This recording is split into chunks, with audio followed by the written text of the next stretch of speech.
ঘুমাবে বলে মনে হয়? ঘন্টাখানেক অপেক্ষা কর না, ঠিক ঘুমিয়ে পড়বি।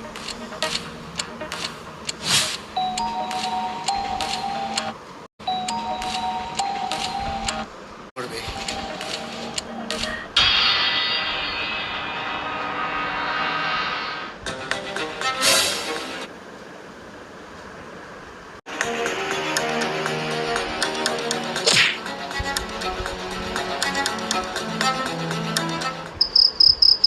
ম্যাডাম, আপনার সাথে ওই যে ম্যাডামটা ছিল সে কোথায় গেল? সে তো ভয় মাঝ রাস্তাতে নেমে চলে গেছে। ও ব্যাগে 15 লক্ষ টাকা আছে তো, আর আমার ওই ভাইদের না এত ঘুম পেয়েছিল, সেই জন্য এই নাটকটা করতে হলো, ব্যাগে গার্ড করার জন্য।